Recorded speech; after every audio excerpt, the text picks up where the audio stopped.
கூழ்மி இருக்கும் அனைவருக்கும் என் வணக்கம் இல்லை, என் சாஷ்டாங்க நமஸ்காரம். ஏனென்றால் இந்த படம் நிஜமாக தேவா சார் பாவிஜய் எழுதினார் படத்தில், அவன் தந்த வரம்ங்கிற மாதிரி இறைவன் தந்த வரம். 75 வயசில்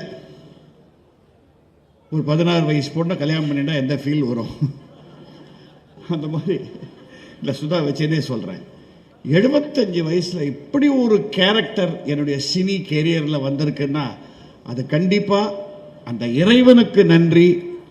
அடுத்து இந்த படத்தை பண்ணலான்னு முடிவெடுத்த என் நண்பன் அருணுக்கு நன்றி. எங்கே அருண்?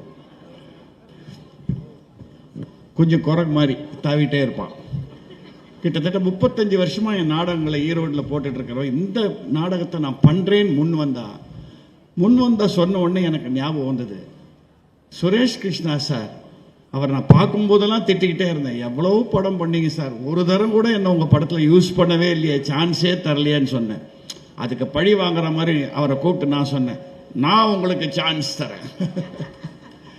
காரணம், நாடகத்தை பார்த்த 2வது நாள் இப்போ நீங்கள் பார்க்குறீங்களே இந்த ஃபைனல், நீங்கள் பார்க்க போகிறீங்க படத்தை, அந்த ஃபைனல் ஸ்க்ரீன் பிளேயை பக்காவாக மைண்டில் ஓட விட்டு சொன்னார். That is the greatness of the directors of the 80s and 90s. Suhasini will appreciate that. அவங்களுக்கு டவுட்டே கிடையாது. இன்னைக்கு ஒரு ஷாட் எடுக்கும்போது 20 விதமாக ஒரு ஷாட் எடுத்துட்டு அதில் ஒரு 10 எடுத்து போட்டுக்கலான்றது அது எல்லாரும் பண்ணுறாங்க. ஆனால் இவங்கள மாதிரி டைரக்டர்ஸ், நான் ஒர்க் பண்ண டைரக்டர்ஸ் எல்லாம், ஏன்னா இவரோட குரு தான் எனக்கு குரு. கே பாலச்சந்தர் தான் என் கையை பிடிச்சி இழுத்து 1971 நவகிரகம் உள்ள படத்தில் எனக்கு வாய்ப்பு கொடுத்த ஆசான் அவர் தான். சரி, நம்மெல்லாம் ஒரே வழியில் வந்தவங்க. அவங்க கிட்ட இருந்த அந்த clarity of thought Suresh Krishna கிட்ட இருந்தது. நாடகம்ங்கிறது நான் கொடுத்தது வெறும் ஒரு அருமையான பேஸ் ஃபவுண்டேஷன். அஃப்கோர்ஸ் ஃபவுண்டேஷன் இல்லாமல் வீடு கட்ட முடியாது. நாடகம் அற்புதமான ஃபவுண்டேஷன் வெங்கட் கொடுத்தார். ஆனால் வெறும் ஃபவுண்டேஷனாக இருந்து என்ன பிரயோஜனம்? சினிமான்னு வரும்போது அதில் ஒரு அற்புதமான மாளிகை கட்டணும் இல்லையா? அதுக்கு ஒரு நல்ல ஆர்கிடெக்ட் வேணும். தேவர்களுக்கெல்லாம் மயன் ஒருத்தர் ஆர்கிடெக்ட் இருந்ததா சொல்லுவாங்க புராணத்தில். அப்படி மயன் மாதிரி ஒரு ஆர்கிடெக்ட் எனக்கு கிடைச்சாருன்னா சுரேஷ் கிருஷ்ணா தான். அப்படி ஒரு வசந்த மாளிகையை கட்டிட்டார். அதுக்கு மேலே மாளிகையை கட்டிட்டு அதில் யார் குடியிருக்கிறதுன்னு பார்த்தா, இங்கே நீங்கள் பாருங்கள், மேடையில் இருக்கிற அத்தனை பேரும் பார்த்தீங்கன்னா, இந்த போஸ்டரை பார்த்து என்னுடைய நண்பர்கள் நிறைய பேர் கேட்டாங்க, சினிமா இண்டஸ்ட்ரியில் இருக்கிற பெஸ்ட் ஆக்டர்ஸ் எல்லாரும் பிடிச்சி போட்டிருக்கீங்க அந்த படத்தில், இந்த படம் எப்படியா ஃபெயில் ஆகும்னு கேட்டாங்க. அப்படி ஒத்தத்தரும் என்னன்னு சொல்கிறது எனக்கு ஒன்றும் புரியல. சுஹாசினி எனக்கு சின்ன போனி டெயில்ஸ்லேருந்து நான் பார்த்துருக்கேன். ராஜபார்வையில் நாங்கள் நடித்த போது ஷூட்டிங் கேமரா ஷூட் பண்ணதுலேருந்து நான் பார்த்துருக்கேன். கமலும் நானும் அவ்வளோ friends, a great admirer of mine. But நான் சொல்லி முடிக்கலை, நீ பண்ணுறியான்னு பண்ணுறேன், நான் சுரேஷோட பேசிக்கிறேன். அதே மாதிரி தான் சத்யராஜ், சமுத்திரக்கனி நாடகத்தை பார்த்துட்டு இந்த நாடகத்தில் நான் இருப்பேன் எப்படிங்கிறத நான் டைரக்டர் கிட்ட பேசிக்கிறேன். தேவா சார் நாடகத்தை பார்த்து சொல்கிறார், அவர் எவ்வளோ ஹியூமிலிட்டி பாருங்க. ஒரு இசையமைப்பாளர் தன்னை பற்றி பேசிக்காத ஒரே ஒரு இசையமைப்பாளர் தேவா மட்டும்தான் நினைக்கிறேன் இந்த உலகத்திலேயே. என் பாடல்கள் பேசட்டும், நமக்கு ஒன்றும் தெரியாது அப்படின்வாரு. அண்ட் அவருக்கும் நாங்கள் பூஜிக்கிற ஒரே தெய்வம் மெல்லிசை மன்னர் MS விஸ்வநாதன். அதில் ஒரு காமன் பாயிண்ட் எங்களுக்கு. எனக்கு சொன்னார், சார் நீங்கள் இதை படமாக பண்ணீங்கன்னா கண்டிப்பாக என்னை பற்றி நினைக்க மாட்டீங்க, எனக்கு தெரியும். அப்படி தான் ஆரம்பித்தார். இவன் தான் கானா பாட்டு தான் போடுவான்னு நினைப்பீங்க. ஆனால் என்னுடைய பயோடேட்டாவில் என்னால் இப்படி ஒரு படம் பண்ண முடியும்னு ஒரு லைன் வரணும் சார். ஸோ உங்களுக்கு அந்த எண்ணம் வந்ததுன்னா என்னை கூப்பிடுங்கன்னு சொன்னவர் அவர் ட்ராமா பார்த்துட்டு. இதுதான் நடந்தது ஆக்சுவலாக ட்ராமாவில்.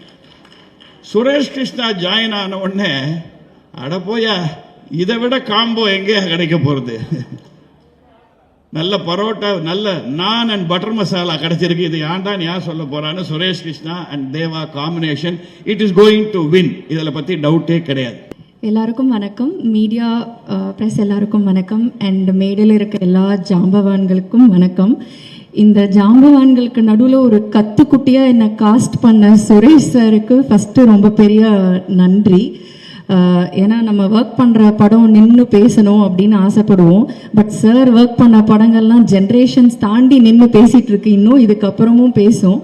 அண்ட் ஃபஸ்ட் மீட்டிங்கில் எனக்கு ஸ்கிரிப்ட் நரேட் பண்ணார் சார். ஸோ அது சொல்லும்போதே எனக்கு இமோஷ்னலாக நான் இந்த படம் பண்ணணும்னு மைண்டில் நினச்சிட்டேன். ஏன்னா எங்கள் அப்பா ஐசியூவில் 6 days இருந்து இறந்தார். அதில் ஃபர்ஸ்ட் டே வந்து அங்கேருந்து டாக்டர்கிட்ட என்னை வந்து பெருமையாக இன்ட்ரடியூஸ் பண்ணுறாரு. இவர் தான் என்னோட டாக்டர் அண்ணா யூனிவர்சிட்டியில் பயோமெடிக்கல் படிக்கிறா அப்படின்னு.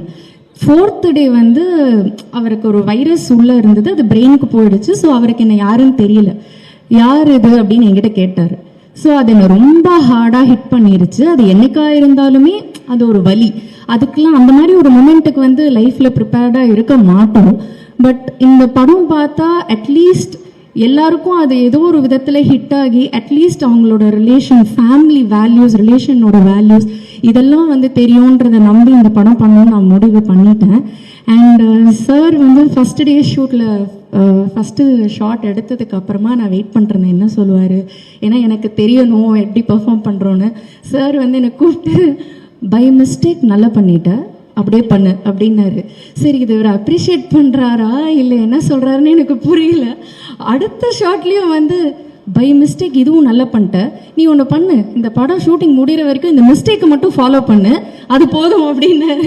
சரி, அப்போ தான் எனக்கு தெரிஞ்சிருக்கு, ஓகே இவர் நம்மளை அப்ரிஷியேட் தான் பண்ணுறாரு, நம்ம பெர்ஃபார்ம் பண்ணுறது ஓகே போல் அப்படின்னு நினச்சேன். But he is very generous in appreciating.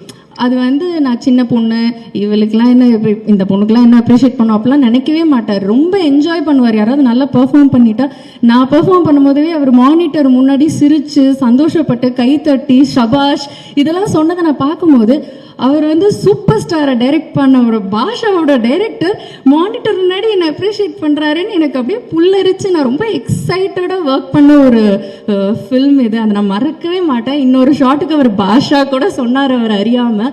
So அதெல்லாம் it's a life time memory and gift for me. இது வந்து எனக்கு ஒரு பிளெஸ்ஸிங். அண்ட் ஷூட் அண்ட் இன்னொன்று வந்து நம்பர் ஆஃப் ஷூட் டேஸ் வந்து 7 அப்படின்னாங்க. மொத்த ஷூட்டிங்கே வந்து ஓகே. ஸோ ஷூட்டிங் ஃபுல்லாக எனக்கு ரொம்ப ஹாப்பியாக இருந்தது. அண்ட் ஷூட் ரேப் அப் ஆனோடனே எனக்கு ஒரு பெரிய அப்ரிசியேஷன் மெசேஜ் அனுப்பிச்சார் வாட்ஸ்அப்பில். ஸோ அது இப்போல்லாம் யாரும் பண்ணுறதில்லன்னு நினைக்கிறேன். We take things for granted ஒன்று, இல்லாட்டி அந்தந்த டைமில் நம்ம வந்து ஒரு தேங்க்யூ சொல்லுவோம், இல்லை ஒரு விஷ் பண்ணுவோம். பட் அவ்வளோ பெரிய ஒரு லெஜண்ட் வந்து டைம் எடுத்து எனக்கு வந்து விஷ் பண்ணி அவர் அப்ரிஷியேட் பண்ணி அந்த மெசேஜ் அனுப்பிச்சாரு. அதெல்லாம் வந்து நான் ஸ்டார் பண்ணி வச்சுருக்கேன். என்ன ஃபோன் மாற்றினாலும் அந்த மெசேஜ் மட்டும் அழியாது என்னோட ஃபோனில் இருந்து, எந்த ஃபோன் மாற்றினாலும். So thank you so much sir இந்த மூவிக்கு. அண்ட் நெக்ஸ்ட் வந்து ரிச்சர்ட் நான் மென்ஷன் பண்ணணுன்னு ஆசைப்பட்றேன். ஸோ இந்த மாதிரி போஸ்டரில் தான் வந்து எடிட்டர் பேரில் வந்து ரிச்சர்ட் இருப்பார். பட் ஷூட்டிங் நடக்கும் போதெல்லாம் வந்து எந்த டிபார்ட்மெண்ட்னாலும் ரிச்சர்ட்க்கு தான் வந்து நாங்கள் எல்லாருமே அப்ரோச் பண்ணுவோம். அண்ட் ஸ்கிரிப்ட் டிஸ்கஸ் பண்ணதில் இருந்து இப்போ இந்த ஃபங்க்ஷன் வரைக்கும் எனக்கு வந்து எல்லாமே இன்ஃபார்ம் பண்ணது, கோஆர்டினேட் பண்ணது வந்து Richard. So thank you so much Richard. And ட்ரெய்லரோட எடிட் வேறு லெவலில் இருந்தது. ஃபுல் கூஸ் பம்ஸாக இருந்தது. ட்ரெய்லர் பார்த்து எனக்கு ஒரே எக்ஸைட்மெண்ட்டாக இருக்குது. And next YG Mahendran sir. Sir such an honour. First நான் அந்த ட்ராமா நான் பார்க்கல, பட் அந்த பற்றி நிறைய கேட்டிருக்கேன். யாரெல்லாம் அதுக்கு ஃபேன், யாரெல்லாம் அதை விஷ் பண்ணியிருக்கா. அண்ட் நீங்கள் எவ்வளோ மேடைகளை பார்த்துருக்கீங்க, எவ்வளோ பேரை பார்த்துட்டு வந்திருக்கீங்க, எவ்வளோ பெரிய ஆக்டர்ஸோடலாம் பண்ணியிருக்கீங்கன்னு எனக்கு தெரியும். நீங்கள் வந்து அந்த கௌதமிங்கிற ரோல் நான் பண்ணுறதுக்கு ஒத்துக்கிட்டதுக்கு ஃபஸ்ட்டு நன்றி. அண்ட் அவரை பர்ஃபார்மன்ஸை பற்றிலாம் நான் சொல்லவே தேவையில்லை. பட் நான் ரொம்ப ரசித்தது வந்து ஒரு ஸ்டேஜில் ரொம்ப இன்னசென்ட்டாக நடிப்பார். அதை பார்த்துட்டு ஆக்சுவலி எனக்கு கண்ணு கலங்கிருச்சு. ஒரு சீனில் வந்து கிளிசரினே இல்லாமல் அது ஏதோ ஒரு கனெக்ட் ஆகிடுச்சு. ஸோ அந்த ஷார்ட்டில் வந்து என்ன அறியாமலே நான் வந்து கொஞ்சம் இமோஷ்னல் ஆகிட்டேன். ஐ திங்க் அதுதான் அந்த பெர்ஃபார்மன்ஸோட பவர் அப்படின்னு நினைக்கிறேன். இது எல்லா ஆடியன்ஸ்க்குமே எல்லாருக்குமே இது டெஃபினட்டாக ஹிட் ஆகும். அண்ட் இதெல்லாம் தாண்டி ஒரு இம்பார்ட்டண்ட்டான சீன் வந்து படத்தில் இருக்குது. அதுதான் வந்து என்ன சொல்கிறது, எனக்கு என் பெர்ஃபார்மன்ஸ்க்கு எனக்கு அது ஒரு ஸ்கோப் உள்ள சீனு. ஸோ அந்த சீன் அப்போது நான், சுஹாசினி மேம், வைஜிஎம் சார், தலைவாசல் விஜய் சார் இருந்தோம். ஸோ இது ஒரு ஒயிட் ஷாட் எடுத்தாங்க. அப்புறம் எல்லாருக்கும் க்ளோஸ் எடுத்துகிட்டு கடைசியாக எனக்கு க்ளோஸ்அப் ஷாட் வைக்கலாம், ஏன்னா அவங்கெல்லாம் வந்து அதுக்கப்புறம் அனுப்பிச்சிடலான்னு சொல்லிட்டு. பட் அவர் வைஜிஎம் சாரும் உங்கள் ஒய்ஃபும் வந்து அந்த ஷாட் முடிஞ்சிட்டு காஸ்டியூம் சேஞ்ச் பண்ணிட்டு வந்து ஸ்வெட்டில் உட்காந்துட்டாங்க. எதுக்குன்னா அந்த ரோல் பண்ணும்போது அந்த சீன் பண்ணும்போது அவங்க எனக்கு ஹெல்ப் பண்ணணும். ஏன்னா அதை எனக்கு பெர்ஃபார்ம் பண்ணுறதுக்கு ஹெல்ப் பண்ணதே ஃபுல்லாக வைஜிஎம் சார் அவங்க ஒய்ஃபும் தான். அவங்க தான் எனக்கு சொல்லி கொடுத்தாங்க. ஸோ நான் எதுவும் அதை தப்பு பண்ணிடக்கூடாது, இல்லை கரெக்டாக பண்ணணும், டவுட் இருந்தால் இந்த பொண்ணு திணறக்கூடாது கேட்கணும்னு. ஸோ அது வந்து அவருக்கு இந்த படத்து மேலே இருக்க கனெக்ட் அந்த பெர்ஃபார்மன்ஸில் இருக்க பேஷன் எல்லாத்தையுமே காட்டுது.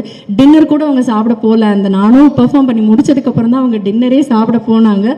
ஸோ அதுக்கு ஸ்பெஷல் தேங்க்யூ 2 பேருக்கும். அண்ட் சுஹாசினி மேம் நீங்கள்லாம் சிந்து பைரவிலலாம் நான் நிறைய வாட்டி பார்த்துருக்கேன். அந்த பாட்டு நீங்கள் இப்படி சாரி அட்ஜஸ்ட் பண்ணிட்டும் போது அந்த பாட்டு பாடும்போதெல்லாம் இவங்க இதுக்கு எப்படி லிப்ஸிங் கொடுத்துருப்பாங்க, எப்படி கற்றுட்டு இருப்பாங்க, ஒருவேளை எங்களுக்கு பாட்டு தெரியுமோ, இப்படிலாம் நான் யோசிச்சிருக்கேன். அண்ட் நீங்கள் கண்ணிலேயே பேசுவீங்க, எனக்கு ஆச்சரியமாக இருக்குது சார் அப்படி சொன்னது. எனக்கு உங்ககிட்ட ரொம்ப பிடிச்சதே உங்கள் கண்ணில் ஒரு சாஃப்ட்னஸ் இருந்துகிட்டே இருக்கும், ஒரு ஸ்மைல் இருந்துகிட்டே இருக்கும். எந்த இமோஷன்னாலும் அதோடய அவங்க அழகாக கன்வே பண்ணுவாங்க. எனக்கு அது நல்லா வியந்து பார்த்துருக்கேன். ஸோ அவங்களோட பெர்ஃபார்ம் பண்ணுறதுக்கு ஒரு வாய்ப்புன்னோடனே நானும் ஃபேன் கேர்ள் மூமெண்ட்டில் தான் மேம் இருந்தேன். பட் எனக்கு வந்து அவங்க அந்த ஸ்பேஸ் அவ்வளோ அழகாக கொடுத்து அவங்களும் வந்து அந்த ஸ்பாட்லேயே வந்து என்ன நிறைய வாட்டி இப்போவே இங்கே உங்கள் எல்லாரும் முன்னாடியும் பாராட்டினாங்க. ஸ்பாட்டில் அவ்வளோ பாராட்டினாங்க. அதுக்கெல்லாம் ஒரு பெருந்தன்மை வேணும். நிறைய டிப்ஸ் கொடுத்துருக்காங்க, எனக்கு மேக்கப் டிப்ஸ் கொடுத்துருக்காங்க, இமோஷனல் சீன்ஸ்க்கான டிப்ஸ் கொடுத்துருக்காங்க. அண்ட் வைஜிஎம் சார், சுஹாசினி மேம்லாம் பெர்ஃபார்ம் பண்ணும்போது நான் எங்கேயாவது காஸ்டியூம் மாற்ற போயிருந்தா கூட சுரேஷ் சார் என்னை கூப்பிடுவார், வா மானிட்டர் முன்னாடி வந்து பாரு அவங்க எப்படி பண்ணுறாங்கன்னு. ஏன்னா அது ஒரு பெரிய பெரிய லேர்னிங்காக இருந்தது எனக்கு. இப்போ ஒரு இமோஷனல் சீன் நடிக்கிறோம் அப்படின்னா டைரெக்டாக 100 ரேஞ்சுக்கு போக மாட்டாங்க. அவங்க வந்து 10, 20, அப்புறம் 40, அப்புறம் 60, அப்புறம் 80, அப்புறம் 100க்கு போகும்போது அதோட இம்பாக்டே வேற லெவலில் இருந்தது. ஸோ இதெல்லாம் வந்து நான் வந்து ரொம்ப நல்லா கற்றுக்கிட்டேன் மேம். தேங்க்யூ ஸோ மச் அந்த எனக்கு எக்ஸ்பீரியன்ஸுக்கு. ஸோ விஜய் சார், நீங்கள் எல்லாரும் சொன்ன மாதிரி டயலாக்ஸ் பெருசாக இருந்தது. பட் எல்லாமே ஹார்ட் ஹிட்டிங் டைலாக்ஸ். அப்படியே இப்படி இந்த டைலாகை பேசினாலே அடிச்சுட்டு போகிற மாதிரி இருந்தது. அண்ட் உள்ள ஒரு பயங்கரமான இம்பாக்ட் இருந்தது. So thank you so much for all the dialogues sir. Master first day ஷூட்டே வந்து கலா மாஸ்டரோட தான். So thank you so much ma'am. நீங்கள் நிறைய பேர் ஆட வச்சுருக்கீங்க. இந்த படத்தில் நான் ஆடலை, பட் வெரி சூன் நீங்கள் என்னையும் ஆட வைக்கணும்னு நான் ஆசைப்பட்றேன். ஸோ எல்லாருக்குமே நன்றி. தேவா சார், அவர் சச் அ பாசிட்டிவ் பர்சன். அவரை பார்த்தாலே ரொம்ப தெய்வீகமாக இருக்கும். ஒரு 9 இயர்ஸ் பேக் வந்து நான் அவரை மீட் பண்ணியிருக்கேன். ஸோ இந்த வாட்டி நான் மீட் பண்ணும்போது அவருக்கு என்ன ஞாபகம் இருக்கும் இல்லை அப்படின்லாம் நான் யோசிச்சிருக்கேன். பட் அவர் கரெக்டாக அந்த 9 இயர்ஸ் முன்னாடி உள்ள மீட்டிங்கை மென்ஷன் பண்ணி சொன்னார். அவர் ஆஸ் அ பர்சனாக is a very very nice person. And அவர் மியூசிக் மாசுக்கு எல்லாம் கேட்டிருக்கோம். நான் இப்போ கூட ரீசெண்டாக பாஷா படம் போட்டாங்க, விசில் அடித்து பார்த்துட்டு நான் வீடியோ அமிச்சேன் டைரக்டர் சாருக்கு. ஸோ அந்த மாதிரி ஐம் ஸோ ஹாப்பி நீங்கள் மியூசிக் பண்ணுற படத்தில் நாங்கள் ஒர்க் பண்ணுறேன் அப்படின்னு சொல்லிட்டு sir. And thank you so much. Thank you for the opportunity. Arun sir, thank you இந்த படத்தை ப்ரொடியூஸ் பண்ணதுக்கு, எனக்கு வாய்ப்பு கொடுத்ததுக்கு. விஜய் சார், அவர் வந்து எங்கள் அப்பா, என் சித்தப்பா எல்லாருமே அவருக்கு ஃப்ரெண்ட்ஸ். ஸோ இந்த படம் ஸ்பாட்டில் பார்த்தோன்னே நீ பாண்டியன் பொண்ணு தானேன்னு சொல்லிட்டு என்ன ஒரு ஃபேமிலி கேர்லாக தான் அதுலேருந்து ட்ரீட் பண்ணார். ஸோ அவர்கிட்ட இருந்தும் நிறைய கற்றுக்கிட்டேன். அவர்கிட்ட கோமா பேசுகிற காம்பினேஷன்லாம் இருக்கும் போது நீ அதெல்லாம் யோசிக்காத, அதெல்லாம் நீ பெர்ஃபார்ம் பண்ணு, நீ 100% கொடு, என்னெல்லாம் யோசிக்காத அப்படின்னு எனக்கு ஒரு ஃப்ரீடம் கொடுத்தாரு. So thank you so much. என்னால் யாரையும் விட முடியல, அதனால தான் டைம் எடுத்துக்கிட்டேன். Daksha ma'am, thank you. எல்லாத்துலேயும் நான் ஒரு மோஸ்ட்லி வில்லேஜ் செட்டப், வில்லேஜ் கேர்லாகவே நானே பார்த்துருக்கேன் நிறையா. ஸோ எனக்கு இந்த லுக்கும் ரொம்ப அழகாக பிடிச்சது, அதுக்கு பியூட்டிஃபுல்லான காஸ்டியூம்ஸ் கொடுத்ததுக்கு. And I want to thank my co actor Raj Aiyappan. அவர் இங்கே இல்லை, but thank you so much Raj. He is very nice person, very good actor also. Nice working with you. Thank you. எல்லோருக்கும் வணக்கம். இந்த படத்தில் என்னுடைய பங்கு என்ன அப்படிங்கிறத விட இங்கே இருக்கிற எல்லாரும் என் வாழ்க்கையில் எப்படி ஒரு பங்காக இருந்திருக்காங்க அப்படிங்கிறத ஃபஸ்ட்டு சொல்ல ஆசைப்பட்றேன் நான். Starting with Sanjay. அவர் பாலச்சந்தர் சாரோட சினிமாட்டோகிராஃபரோட ஆன லோகநாதனோட பையன். ஸோ நான் முதல்ல கன்னடத்தில் ஆக்ட் பண்ணது அவரோட கேமரா முன்னாடி தான்.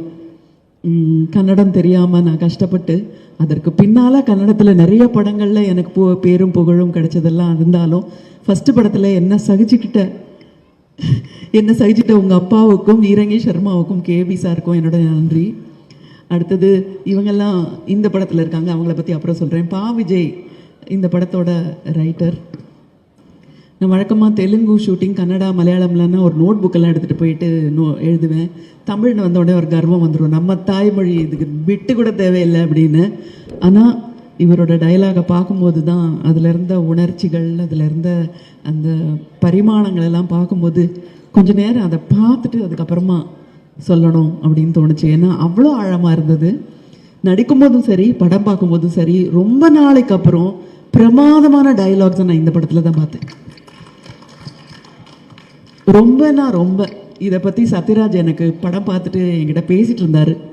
உங்ககிட்டலாம் சொன்னார் என்னன்னு தெரியல, கிட்டத்தட்ட ஒரு 45 நிமிஷம் பேசியிருந்தார். அப்படி இருந்தது ஹாசினி, இப்படி இருந்ததுமா, இப்படி இருந்ததுன்னு ரொம்ப நேரம் பேசிகிட்டு இருந்தார். உங்கள் டைலாக் பற்றியும் அப்புறம் அந்த பொண்ணு ரம்யாவை பற்றியும் ரொம்ப பேசிகிட்டு இருந்தார் அவர். ஸோ அதனால் உங்கள் 2 பேருக்கும் என்னுடைய வாழ்த்துக்கள். அது மட்டும் இல்லை, எங்கள் என்ஜிஓவுக்கு ஒரு ஆந்தம் இருக்குது, அதை எழுதினதும் அவர் தான். ஒரே ஒரு தடவை கேட்டேன், எனக்கு எழுதி கொடுங்க நாம் ஃபவுண்டேஷனுக்கு ஒரு நாம் என்ற இடம் எண்ணம் தனிமரம் நாம் என்று உயர்வோம் அனைவரும். அதனால் அவங்க எல்லாரையும் பற்றி பேசணும். நான் என்னை பற்றி பேசி ஒரு பிரயோஜனமும் இல்லை. கலா மாஸ்டர் வந்து என்ன ரஜினி சார், விஜயகாந்த் அண்ட் சத்யராஜோட ஆட வச்ச ஒரே டான்ஸ் மாஸ்டர். அது மட்டும் இல்லை, அது அடுத்த ரோல் என்னன்னா, நான் டைரக்ட் பண்ண படத்தில் இந்திராலா அவங்க தான் கொரியோகிராஃபர். அதுக்கப்புறம் 2015 நாங்கள் ஒரு டான்ஸ் ட்ராமா பண்ணும்போது நான் அவங்கக்கிட்ட வந்து கேட்டேன், நான் அந்தரத்தில் தொங்கணும் அப்படின்னு கேட்டேன். எனக்கு அப்போ வந்து கிட்டத்தட்ட 55 வயசு இருக்குன்னு நினைக்கிறேன். 55 வயசில் என்னை அந்தரத்தில் தொங்க விட்டு என்னோட சேஃப்டி, அது மட்டும் இல்லை அவங்கள்ட்ட இருக்கிற நல்ல குணத்தை நான் சொல்லணும். சினிமா இண்டஸ்ட்ரியில் இந்த டான்ஸ் ட்ராமா அப்படின்றப்போ பட்ஜெட் பெருசாக இருக்காது. அதனால் நாங்கள் 4 டான்சர்ஸ் போகிறதுக்கே பட்ஜெட் இருக்காது ஃப்ளைட்டில். அப்போ கலா சொல்லுவாங்க, நான் இல்லாமல் நீங்கள் அந்த அந்தரத்தில் தொங்கக்கூடாது, அதனால் ஃப்ளைட் டிக்கெட் நானே போட்டு வரேன் அப்படிம்பாங்க. அவ்வளோ பெரிய தாராளமான மனசு கலைஞர்களுக்கு இருக்குது அப்படிங்கிறத வந்து எல்லாரும் தெரிஞ்சுக்கணும். ஸோ கலா, தேங்க்யூ ஸோ மச். அந்த மேலே தொங்கும்போது மற்ற டான்சர்ஸ், கிளாசிக்கல் டான்சர்ஸ் யாரும் குச்சிப்புடி, பரதநாட்டியம், அவங்க மோகினி ஆட்டம்லாம் நடுங்கிட்டு இருப்பாங்க. பட் இவங்க மட்டும் தைரியமாக அதெல்லாம் நான் பார்த்துக்கிறேன்னு என் உயிரை காப்பாற்றின கலாக்கு நன்றி. வைஜி மகேந்திரா சாருக்கும் சுரேஷ் கிருஷ்ணாவுக்கும் நான் அப்புறம் வரேன். சமுத்திரக்கனி சார், நீங்கள் வந்து பாலச்சந்தர் சாரோட ஸ்கூல்லேருந்து வந்தவங்க. நீங்கள் டைரெக்ஷன்லேயும் சரி, டெலிவிஷனில் நீங்கள் டைரக்ட் பண்ணதும் சரி, அதெல்லாம் வந்து நாங்கள் ரொம்ப ரசித்து பார்த்துருக்கோம். இப்போது உங்களுடைய வளர்ச்சி ஒரு நடிகனாக பார்க்கும்போது ரொம்ப பெருமையாக இருக்குது. ஏன்னா யோசிக்கிற நடிகர்கள் இருக்கும்போது அவங்கள பார்க்குறதே ஒரு சுகம்தான். நாங்கள் சொல்லுவோம் கார்ட்போர்ட் ஹீரோஸ்னு. கார்ட்போர்ட் ஹீரோஸ் கிடையாது, எல்லா பரிமாணமும் இருக்கிற ஒரு திங்கிங் ஆக்டராக நீங்கள் இருக்கிறது வந்து எனக்கு ரொம்ப சந்தோஷம். தேவா சார், ஆசையில் உங்களோட சாங்ஸை மறக்கவே முடியாது. எங்களோட ப்ரொடக்ஷன் ஒரு ஒரு ஒரு வித்தியாசமான ஒரு ஒரு டைமென்ஷன் வந்து உங்களோட பாடல்களில் அந்த படத்தில் இருந்தது. ரொம்ப அது ரொம்ப அனுபவித்து ரொம்ப சந்தோஷப்பட்டோம். அது மட்டும் இல்லை, அமிர்தவர்ஷினி அப்படிங்கிற கன்னட படத்தில் அவரோட பாடல்களை கேட்கணும். அதில் நானும் ரமேஷ் அரவிந்தன், சரத்பாபு ஆக்ட் பண்ணோம். ஒரு பாட்டும் மணியாக இருக்கும். இப்போவும் நான் பெங்களூருக்கோ போனால் துந்துரு அப்படின்னு சொல்லுவாங்க அந்த பாட்டு, அந்த நான் பாடுற பாட்டை, அந்த பாட்டை கொடுத்த உங்களுக்கு நன்றி. இந்த படத்தில் உங்களோட மியூசிக் அபாரம்னா ரொம்ப அபாரமாக இருக்குது. அண்ட் சமுத்திரகனி சார், உங்களோட பர்ஃபார்மன்ஸும் ஃபஸ்ட்டு டே என் கூட தான் அவருக்கு. அவர் வந்து என்னை பார்த்து பயப்பட வேண்டிய தேவையில்லை, ஏன்னா நான் உங்களோட ஃபேன். அந்த டயலாகை நீங்கள் புரிஞ்சுக்கிட்டு அந்த நடிக்கிற அந்த விதம் இருக்குது பாருங்கள், அதை ரசிச்சுக்கிட்டே இருக்கலாம். ஏன்னா அவர் கிட்ட போய் ஒரு சின்ன ஸ்டூடெண்ட் மாதிரி சுரேஷ் கிருஷ்ணா கேட்டுப்பாரு, அண்ணே இதை இப்படி பண்ணிக்கலாமா, அண்ணே அதை அப்படி பண்ணிக்கலாமான்னுட்டு. ரொம்ப நாளாச்சு அதெல்லாம் பார்த்து, அந்த மாதிரி நடிக்கிறதெல்லாம் பார்த்து. அண்ட் இந்த படத்தில் நான் படம் பார்த்துட்டதுனால சொல்கிறேன், அதில் ரொம்ப ஒரு 1, 2, 3rd பர்சன் ஹூ அப்படியே ஆம்னி ப்ரெசண்ட்டாக இருக்கிறது நீங்கள் தான் இந்த படத்தில். ப்ரொடியூசர், உங்களுக்கு நன்றி. இவ்வளோ நல்ல படத்தை நீங்கள் வந்து அப்பப்போ தான் உங்களை பார்ப்போம். ரொம்ப எதுலேயுமே நீங்கள் வந்து டாமினேட் பண்ணவே இல்லை. நீங்கள் இவ்வளோ நல்ல கதையை எடுத்து படமாக எடுக்கணும் அப்படின்னு நினச்சேன். உங்களுக்கு என்னுடைய நன்றி. தலைவாசல் விஜய் வந்து என்னோட ரைட்டிங்கில் ஆக்ட் பண்ணியிருக்காரு, எங்களோட ப்ரொடக்ஷன்லேயும் ஆக்ட் பண்ணியிருக்காரு. இப்போ என் பக்கத்துலேயும் ஆக்ட் பண்ணும்போது அந்த சுகம் வந்து ரொம்ப சந்தோஷமாக இருந்தது. நாங்கள் ரொம்ப என்ஜாய் பண்ணோம். ஒரு ஹாலிடே மாதிரி இருந்தது. சம்டைம்ஸ் அதுதான் சந்தோஷம். இது வந்து பெய்டு ஹாலிடே நமக்கெல்லாம் இல்லை. ஸோ ஒரு சந்தோஷமாக இருந்தது. அண்ட் ஜெயபிரகாஷ், இதுதான் ஃபஸ்ட் டைம் நான் வந்து உங்களோட ஒரு படத்தில் கூட, பட் காம்பினேஷன் இல்லைனாலும் ரொம்ப இம்பார்ட்டண்ட்டான ஒரு character. I have always thought, ப்ரொடியூசரோட டென்ஷன்லாம் விட்டு சந்தோஷமாக கேமரா முன்னாடி இருக்காரு அப்படின்னு நினச்சிக்கோங்க இவரோட படத்தை எல்லாம் பார்க்கும்போது. Very nice. இந்த ஃபிலிமில் ரம்யா, யூ ஆர் ஃபேண்டாஸ்டிக். எவ்வளோ கஷ்டமான டைலாக் விஜய், ரொம்ப அநியாயம் அவங்களுக்கு கொடுத்த டைலாக் எல்லாம். ரொம்ப டங் ட்விஸ்டர்ஸ், அதுக்கப்புறம் லெங்தி டைலாக்ஸு. அப்புறம் சுரேஷ் கிருஷ்ணா ஒரே ஷாட்டில் பண்ணலான்பாங்க, பாட்டு பாடணும், தாளம் போடணும், முறைக்கணும், காலை தூக்கி வைக்கணும். நாங்கள் 2 பேரும் வேற பார்த்து என்னடா தப்பு கண்டுபிடிக்கலான்னு வைஜி மகேந்திரா பார்த்துட்டே இருப்பார். நானும் பார்ப்பேன், நேற்று வந்த சிறு பெண்ணே என் முன்னாடி நடிக்கிறாயான்ற மாதிரி இல்லை சொல்கிறேன். அப்படி தான் உங்களுக்கு தோணி இருக்கும். ஆனால் ரொம்ப அனாயாசமாக அதை தான் சத்யராஜ் கிட்டத்தட்ட ஒரு 40 நிமிஷம் நீங்க okay, YG Mahendra okay, Samuthirakani okay, நான் ஓகே, இந்த பொண்ணு என்ன போட்டுது அப்படின்னாரு. அவ்வளோ நல்லா நடிக்கிறாங்க. எவ்வளோ நாளாச்சு சுத்தமான தமிழ் பேசி, ஸ்பஷ்டமான மொழி பேசி, அந்த லாங்குவேஜில் ஒரு கமாண்டும் இருந்து நல்லா நடிக்கிற ஒரு தமிழ் பெண்ணை பார்த்து ரொம்ப ரொம்ப ரொம்ப ரொம்ப சந்தோஷம். So to all the other people also my thank you. நீங்களாம் இல்லைன்னா இந்த படம் நடந்தே இருக்காதுன்னு சொன்னாங்க. உங்களுக்கு என்னுடைய நன்றி. ரொம்ப அற்புதமான ஒரு தருணம்.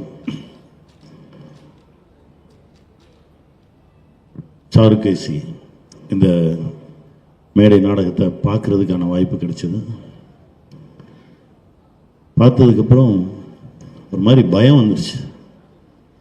ஏன்னா ஒரு சில நேரத்தில் திடீர்னு ஒரு இடத்துக்கு போயிட்டு இங்கே எதுக்கு வந்தோம்லாம் யோசிப்போம். அந்த மாதிரி சாருகேசிக்கு நடந்த மாதிரி நமக்கு நடந்துட்டா அப்படின்னு ஒரு பயம் வந்துச்சு. என்ன நடக்கும் அப்படின்ற ஒரு கேள்வி வந்தது. ஒரு 2-3 நாள் ஒரு மாதிரி நிறைய யோசிக்க வச்சது. இருக்கிற வாழ்க்கையை நமக்கு தெளிவாக இருக்கிற நேரத்தில் சந்தோஷமாக வாழ்ந்துட்டு போயிடணும்.